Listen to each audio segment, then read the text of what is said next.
Una po sa ating mga balita, pangungunahan ni Pangulong Aquino ang pagdiriwang ng ika-100 at 17th anibersaryo ng Araw ng Kalayaan bukas. Gagawin ito sa bayan ng Santa Barbara sa Iloilo kung saan unang iwinagayway ang bandila ng Pilipinas sa labas ng Luzon. Ngunit bago po nito, pinungunahan ngayong araw ng Pangulo ang inspeksyon sa mga proyektong pangkaunlaran sa probinsya. Ang kabuang detalye niyan, ihatid sa atin ng aming kasamang si Rocky Ignacio, live via phone batch. Maraming salamat, Kirby. Tuloy-tuloy nga ang pagpapatupad ng pamahalaan ng mga infrastructure projects na tutulong para lawak na oportunidad kasama na sa mga lalawigan.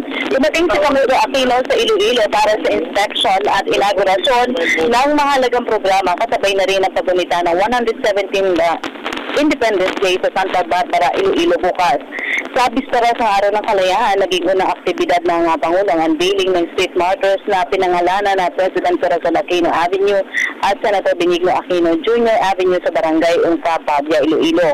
Sinundan ito ng inspection sa Dungon Bridge 4 at Muel Loni Bridge sa Iloilo City at alas 2 naman ng hapon ngayon ay pangungunahan ng Pangulo ang unveiling ng newly renovated Iloilo Old Provincial Capital District.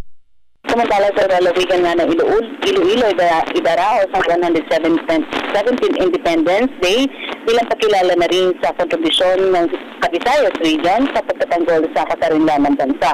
November 1898 sa Plaza ng Santa Barbara, ginanap ang inaugurasyon ng Provincial Revolutionary Government ng Visayas. Ito rin ang unang pagkakataon na itinaas ang watawat ng Pilipinas sa labas ng Luzon.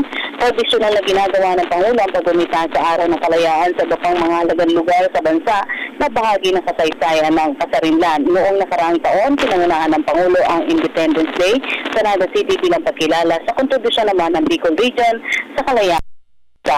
Para sa Telebisyon ng Bayan, Rocky Ignacio, Iloilo City.